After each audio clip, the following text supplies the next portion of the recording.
That's a calculation. 20 are left in the tank, 18 are left to go in the race. Consider motivation. Pappas, Gidley, neither one with an apparent ride next year. Oh! Looks like Oriol Servia.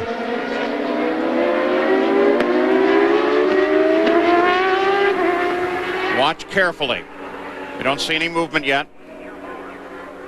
And Mauricio Guzman also involved off the edge of the course. Moving his head, appears to be okay.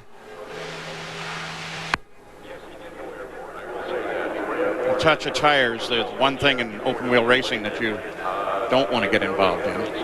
And of course the full course caution is out, the field slows.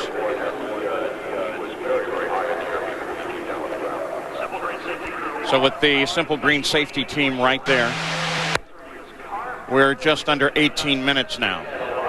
This, obviously, the report from the course is that Oriol Servia is, in fact, moving in the cockpit.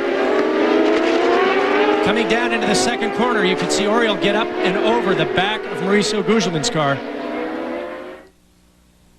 Watch it again.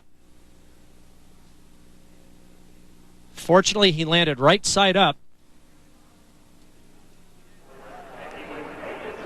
As you said, Paul, the great danger of open wheel racing is wheel-to-wheel contact. Car digs in. One of the pieces that you see bouncing is actually the brace, the horseshoe that fits around the driver's helmet to help keep the head of the driver steady and in place. You'll see it here flip out to the left. You may also have noticed that SCCA corner workers on that station going into the corner had the flag out even while it was happening. They were waving yellow. And our kudos, of course, as always, to the corner workers from SCCA and from CART volunteers who work in this hot sun for no pay and taking a lot of time off work. Mauricio Guzman walks away from his car. He's obviously okay, or at least nothing that keeps him from walking over to the safety truck. They still work at Oriol Servia's car.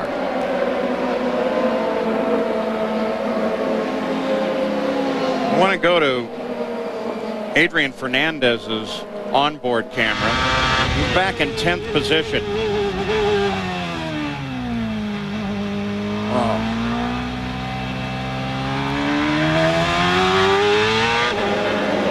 Dry the car is 1,550 pounds. Look at that gouge that the car took out of the, it is admittedly some loose dirt there, but still that major impact. Still working with a very likable Oriol Servia, the safety team all over that car. And remember too, at this point, there is, from their point of view, no hurry. You take it as slowly as necessary to get him out safely. Well, as you can see, they've just taken Oriol Servia out of the car, and they'll place him on the stretcher behind the car. All of the safety team there working with him. We were trying to figure it out, and our best guess is that the car traveled in the air about 55 feet from first impact, this impact, until it caught the ground again. Once again, the greatest safety advancement of recent times, the Hans device. You could see how violent the forward lurching was of Oriol's head, but it was arrested by the Hans device as it went up and over. And they have done a great deal of work too with the nose of the car, multiple bulkheads and decompressible structure to also primarily to handle impact with the wall, but I assume it would help here. Now, a few moments ago, Gary Gerould caught up with Paul Tracy, and let's listen to that, Gary.